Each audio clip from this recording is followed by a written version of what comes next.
kita berbicara tentang cobaan dan godaan, mari kita lihat konsep dasar dahulu tentang cobaan itu apa sih, godaan itu apa. Jadi konsep dasarnya godaan itu bukanlah dosa. Tidak, godaan itu tidak dosa. Godaan menjadi dosa hanya jika kita membawakan godaan itu dalam diri kita.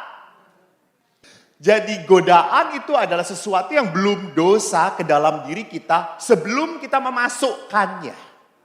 Maka sama-sama, ibu-ibu lihat laki-laki ganteng kayak artis Korea, nggak dosa, itu godaan.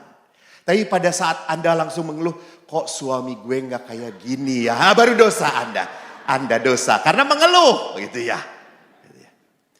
Jadi pada saat Anda merasa, oh kok bagus ya, oh kok indah ya. Oh pada saat membandingkan dengan apa yang saya punya, di situ Anda sudah dosa.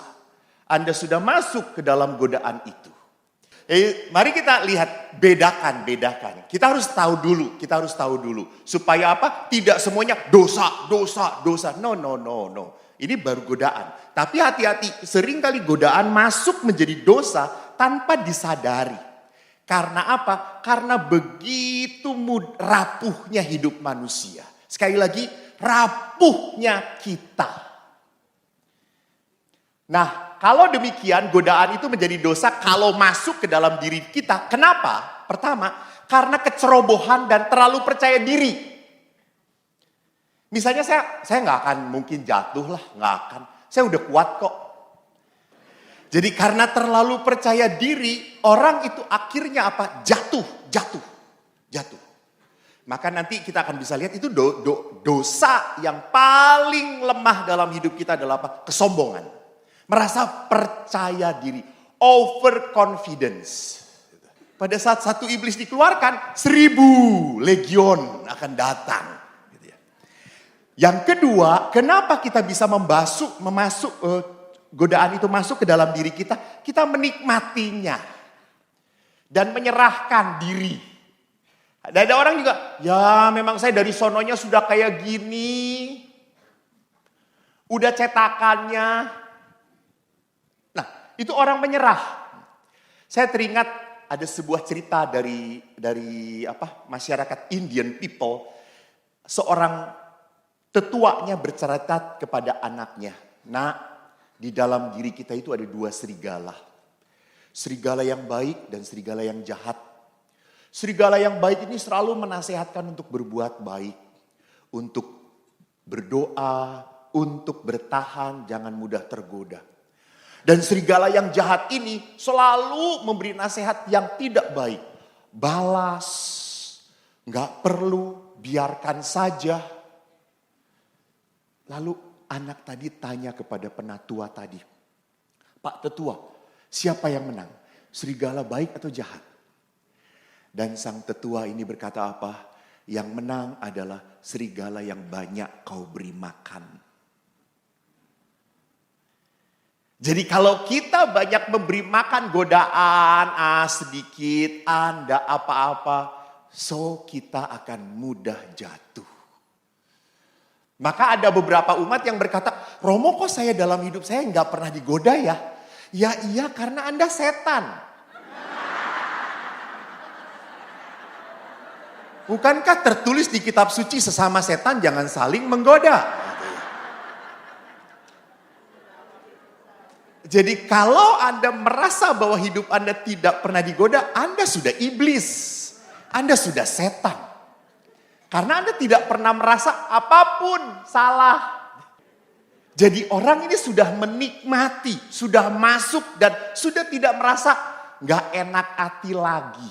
Sudah tidak ada merasa tidak nyaman lagi. Karena dosa itu berbisiknya pada saat kita dapat.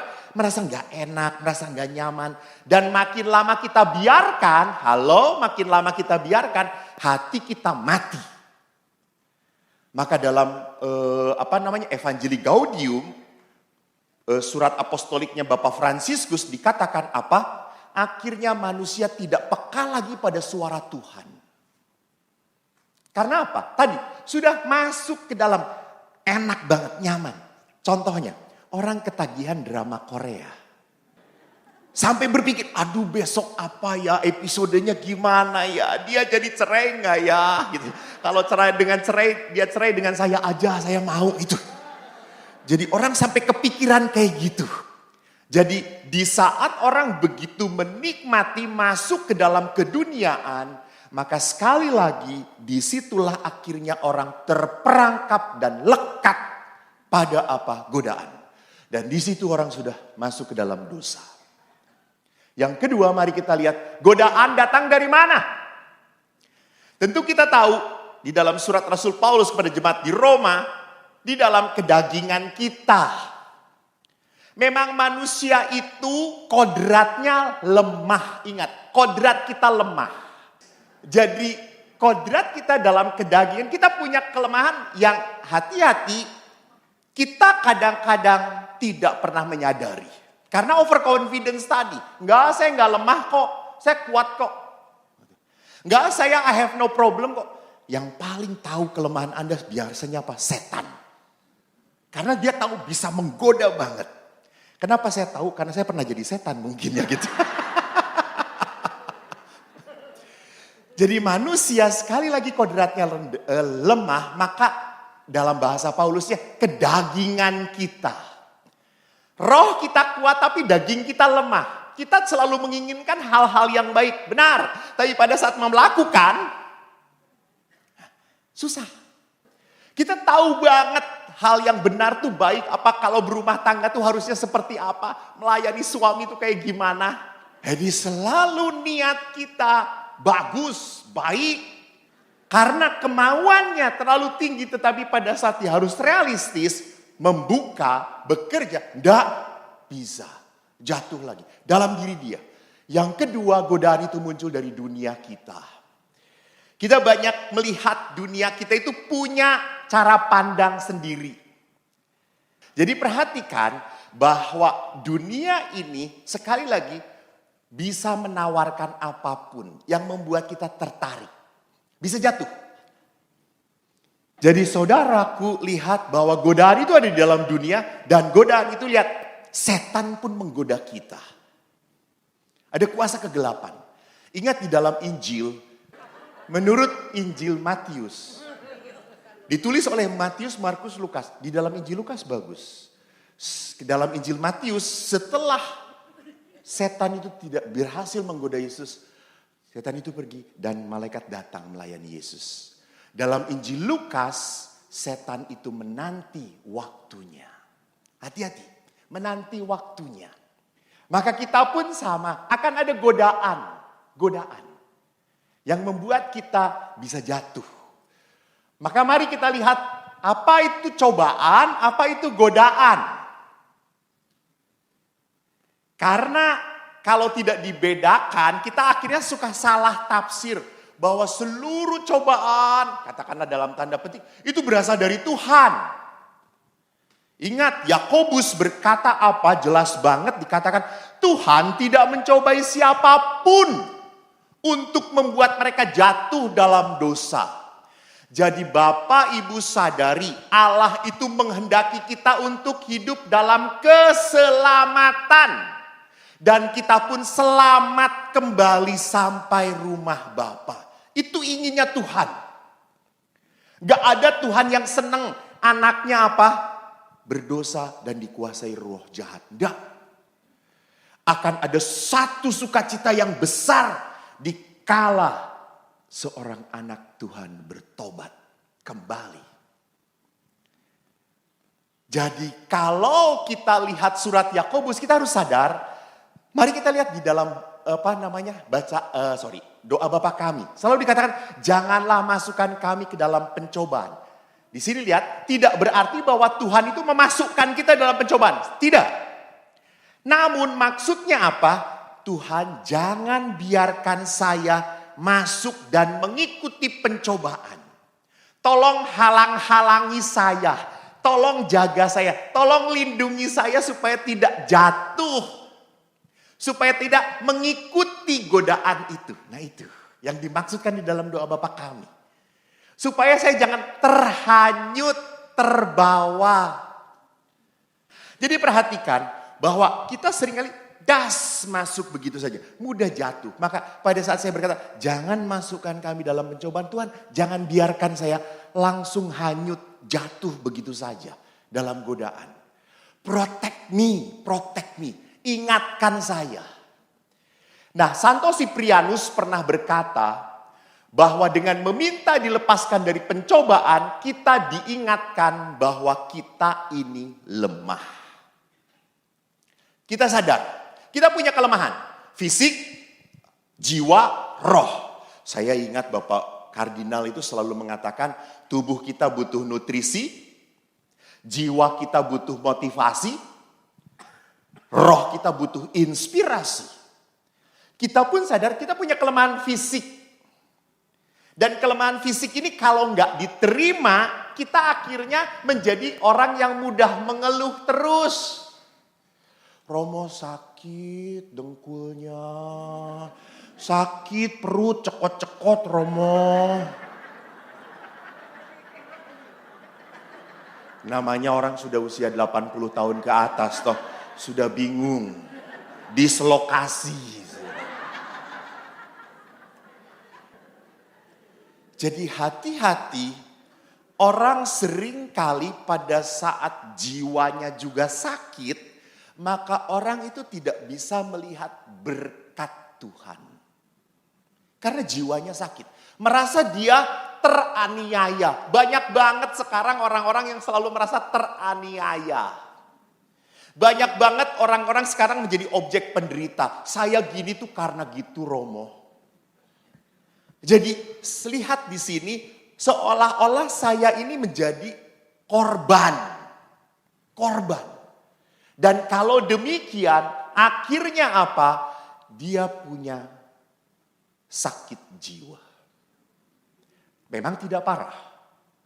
Tetapi apa? Ada sesuatu yang tidak beres dengan jiwa dia.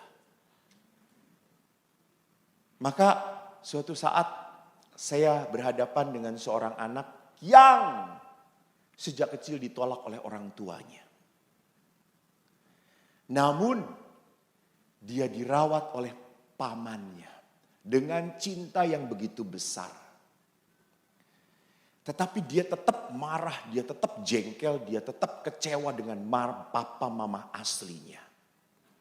Lalu saya berkata, "Nak, kamu lupakan berkat yang begitu besar hanya karena kemarahanmu pada orang tuamu. Ingat, kalau berkat Tuhan tidak berjalan melalui orang tuamu, bukan berarti Tuhan putus salurannya untuk memberkati kamu. Tidak. Berkat Allah mengalir pada diri orang lain. Lewat orang lain. Nah ini seringkali kita jadi orang Katolik kayak gitu. Kenapa orang Katolik cemas, marah, jengkel, kecewa? Karena apa? Karena hanya mengharapkan dari dia. Hanya dia yang betul-betul bisa mencintai saya. Salah gitu. Gitu. Kenapa terjadinya seperti itu? Mungkin kita bisa sadar bahwa kita terlalu nurture badan kita. Kita terlalu apa? Punya waktu banyak untuk merawat tubuh. Lupa memberi waktu untuk merawat rohani kita. Berapa banyak waktu Bu dihabiskan untuk berdandan. Ibu-ibu. Apalagi kalau sudah tua. Dibedakin, pecah lagi. Bedakin, pecah-pecah lagi. Maka kalau kita disadarkan oleh Santo Siprianus, doa Bapa kami itu mengajarkan bahwa saya lemah. Saya lemah. Maka kalau orang lemah, orang itu hanya akan menjadi kuat kalau hidup dalam Allah. Hidup dalam roh. Maka perhatikan Roh Kudus yang memampukan kita. Maka pertama-tama Roh Kudus itu akhirnya menyadarkan kita. Untuk membedakan apa? Pencobaan dan godaan. Pencobaan itu membuat kita kuat. Orang yang lemah, gampang nangis. Gampang putus asa, gampang mewek. Gampang pindah agama. Kan gak banyak banget sekarang orang Katolik juga pindah-pindah gereja. Strawberry faith. Imannya kayak strawberry banget. Diruntuhkan sedikit, langsung marah, kecewa. Gak suka gereja Katolik jelek-jelek. Halah, apa sih gitu ya. Kita seringkali memperlakukan semua gaya Amoris Laetitia, itu gayanya Bapak Paus Fransisius mengatakan apa? Semuanya kita perlakukan seperti barang. Nggak cocok, buang. Nggak tahan. Maka sama suami istri juga merasa kalau sudah 10-15 tahun nggak bisa apa-apa lagi. Tuhan, dia adalah berkat darimu. Dia adalah pemberian darimu. Itu dulu Tuhan. Sekarang kan silakan ambil kalau Anda mau Tuhan, sekarang pun silakan. Saya rela Tuhan gitu ya. Kenapa? Karena tadi tidak tahan. Mudah sekali apa? Berpindah-pindah. Lembek. Dan itu ingat, cobaan-cobaan itu membuat kita kuat. Maka pada saat Anda lihat Ibu Teresa pernah berkata, cinta yang sejati itu adalah cinta yang sampai meneteskan air mata. Jadi ibu-ibu kalau Anda sampai sedih berduka cita oleh suamimu, good, you have good husband. Tapi kalau istri belum pernah menangis mencintai suami, jangan-jangan suaminya yang banyak menangis. Jadi itu adalah ujian. Supaya apa? Kelihatan kesungguhan kita. Kelihatan cinta kita. Maka di dalam gereja Katolik, mengapa perkawinan tidak mudah begitu saja? Cerai. Nggak ada perceraian. Lu bertahan. Maka prinsip saya Anda tahu toh?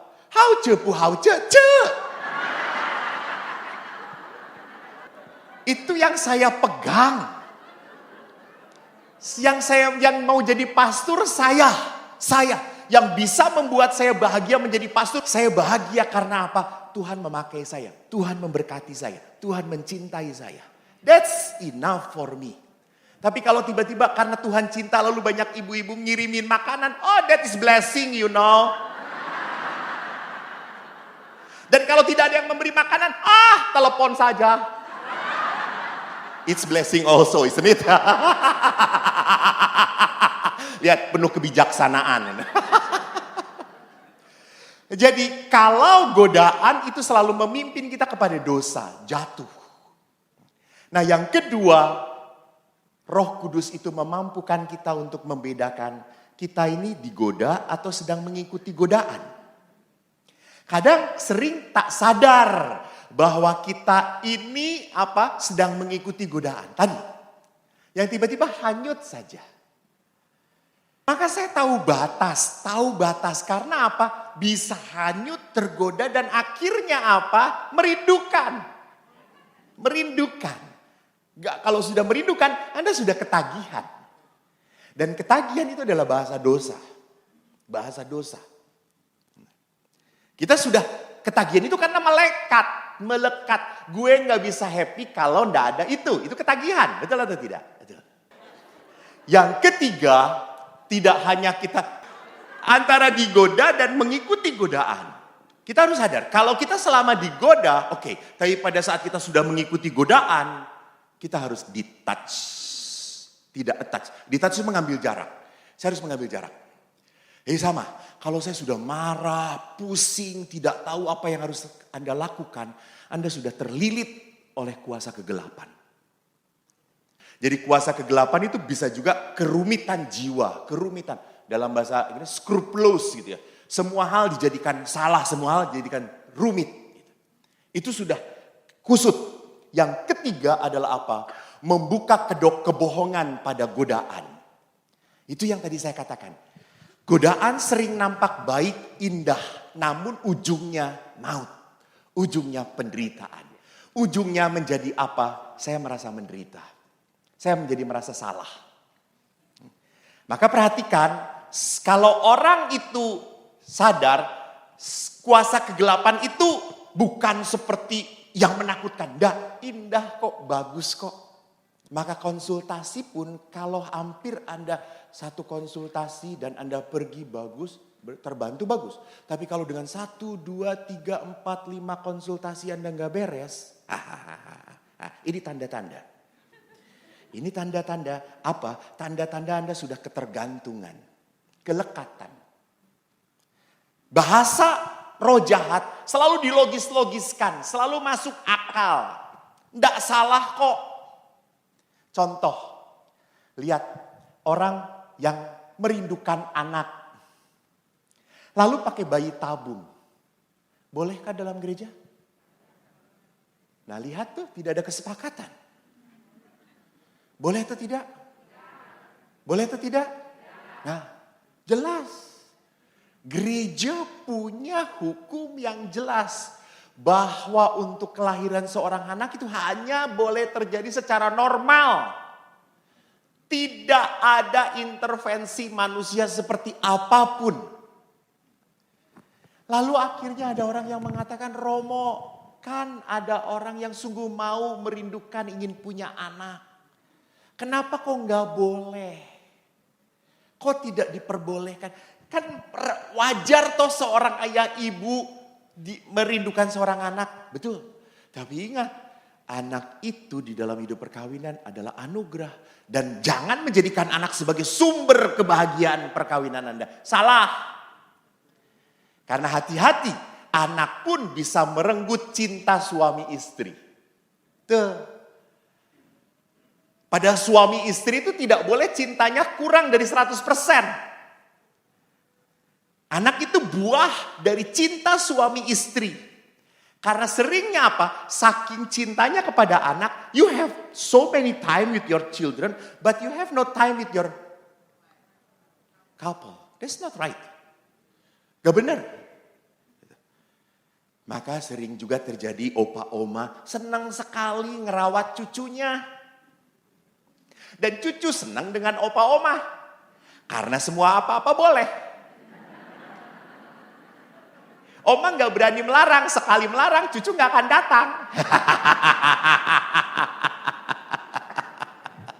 Dan kalau cucu gak datang, oma dengan opa lagi, oma dengan opa lagi. Dan itu adalah penderitaan. Hei Bapak Ibu yang terkasih, lihat. Bahwa seringkali saya membenarkan hal yang tidak benar karena alasan apa? Karena alasan sepertinya logis, dilogis-logiskan. Logis, betul. Logis kok, ilmu manusia sudah pinter kok. Anda sekarang lihat di Cina sudah bisa membuat perempuan yang bisa mau diajak ngomong. Disuruh-suruh apapun mau. Jadi kita harus lihat bahwa untuk masuk ke dalam doa, jangan masukkan kami ke dalam pencobaan. Itu berarti apa? Jangan masuk ke dalam pencobaan itu adalah sebuah keputusan hati.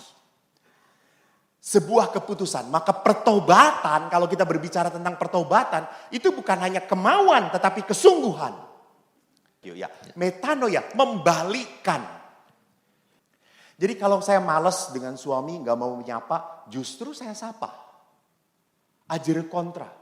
Keterbalikan. Sebagai bukti apa? Sebagai bukti ini keputusan hati. Walaupun suami nyebelin, diajak ngomong, tetap saya pegang, saya sentuh, saya layani. Dengan kasih ya dikit. Jengkelnya banyak, nggak apa-apa, nggak apa-apa. Karena kan kedagingan kita. Tetapi Anda tidak mengikuti kejengkelan ini. Justru Anda mengikuti kebenaran.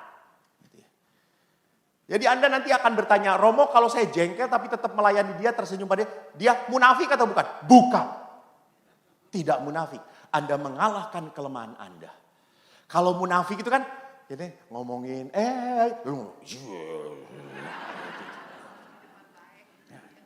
tetapi kalau Anda dengan pasangan Anda berbuat baik, walaupun Anda sebetulnya jengkel banget, enggak, Anda mengalahkan kelemahan Anda. Di sini yang disebut sebagai keputusan hati. Jadi perhatikan di sini bahwa di dalam Injil Matius kita tidak bisa mengabdi kepada dua tuan. Kita tidak bisa mengabdi kepada Allah dan mengabdi pada diri sendiri. Enggak. You must serve God. Kita harus melayani Tuhan. Maka di dalam segala hal kita harus belajar untuk melihat apa? Wajah Allah di dalam orang-orang yang menyebalkan. Nah itu susah itu lihat. Susah itu. wajah Allah di dalam orang-orang yang pernah menyakiti Anda. Itu susah. Bagaimana bisa melihat wajah Tuhan di dalam pribadi yang seperti itu? Orang dia nyakitin saya. Orang dia sudah nipu saya. Orang dia sudah merusak saya. Ingat bahwa dunia ini banyak mengajarkan tentang apa? Balas mata ganti mata, gigi ganti gigi. Sedangkan Yesus adalah apa? Ampuni, ampuni. Kenapa? Karena Yesus mau mengajarkan tentang kedamaian batin. Damai sejahtera. Itu kata-kata Yesus. Damai sejahtera bagi kamu. Dan kedamaian itu tidak akan pernah mungkin ada kalau batin kita masih dipenuhi dengan kesakitan. Nah, saudara-saudaraku, pencobaan itu pun bisa terjadi dalam bentuk pencobaan rohani. Yaitu apa? Orang terlalu percaya bahwa dirinya itu sedekat dengan Tuhan. Maka di sini sering disebut sebagai orang-orang yang punya kesombongan rohani.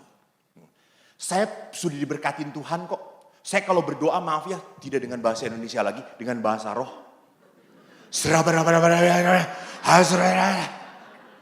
Tuhan langsung tahu saudara-saudara.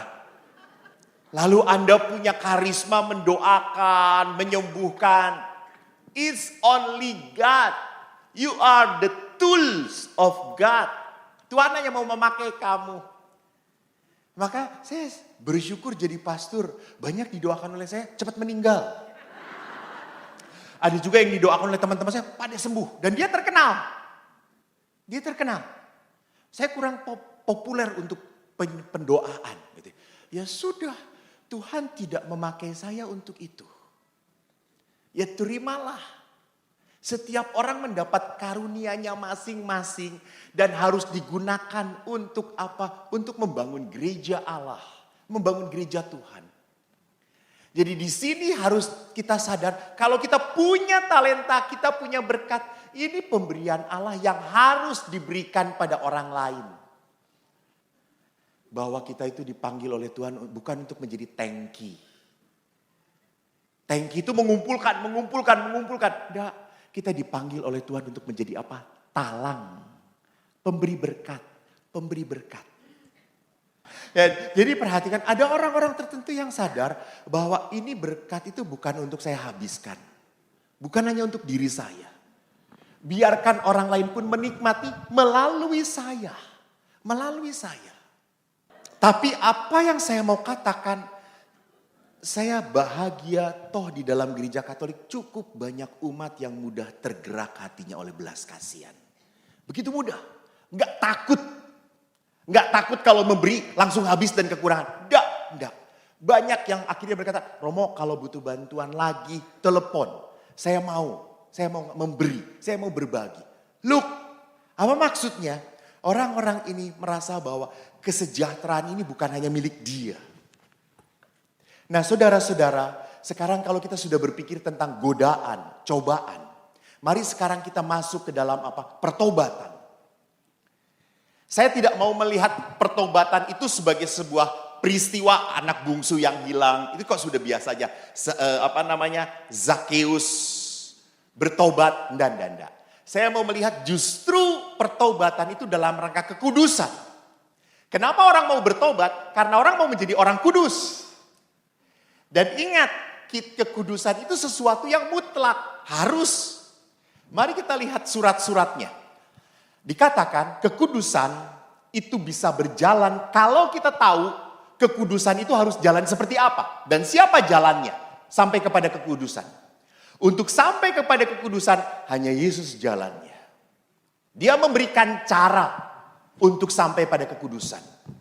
Nah sekarang mari kita lihat dalam Injil Yohanes bab 14 ayat 1 sampai 6. Saya skip saja poin bawahnya. Dikatakan oleh Thomas, Tuhan kami tidak tahu kemana engkau pergi. Jadi bagaimana kami tahu jalan ke situ? Yesus berkata, akulah jalan kebenaran dan hidup. Tidak ada seorang pun yang datang kepada Bapa kalau tidak melalui aku. Lihat, jalan, terus. Nah, Santo Agustinus bagus banget menjelaskannya. Enteng.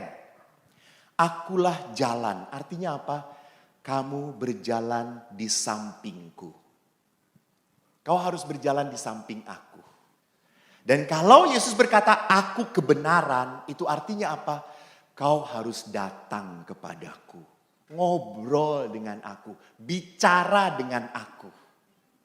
Dan kalau Yesus itu berkata, akulah kehidupan. Yesus berkata, engkau harus hidup di dalam aku. Engkau harus berada bersama aku. Ingat dalam Injil Yohanes tentang pokok anggur yang benar. Yesus itu adalah pokoknya. Dan kita ini adalah carang.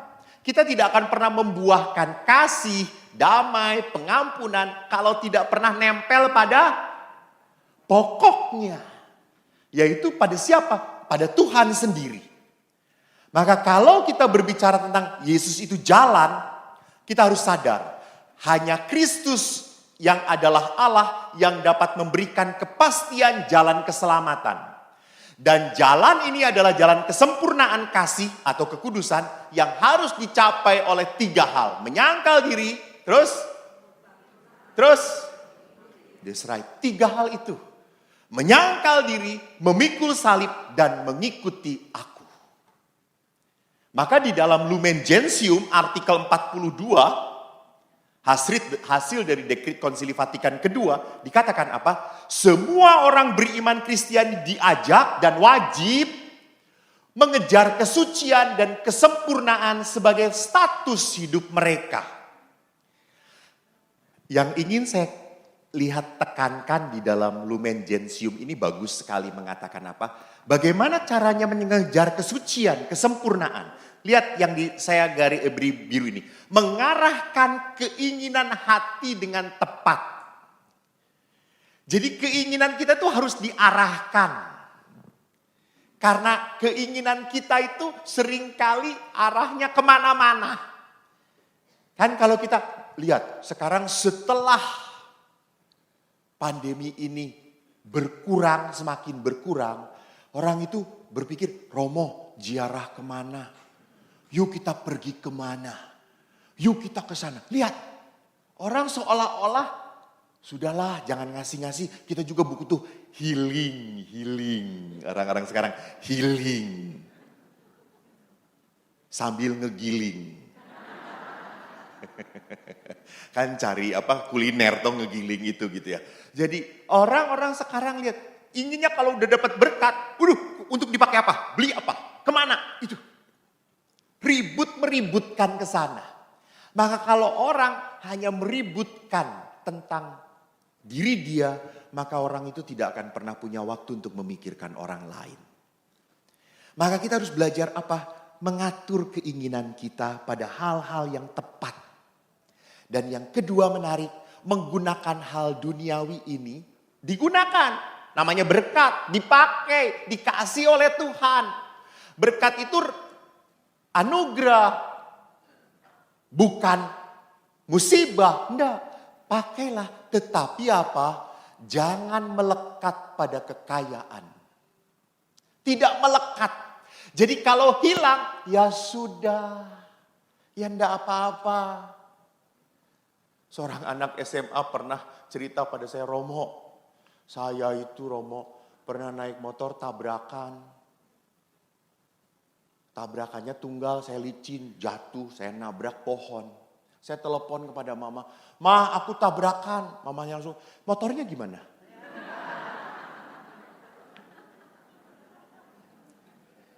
Lebih berharga motornya daripada anak itu gitu ya.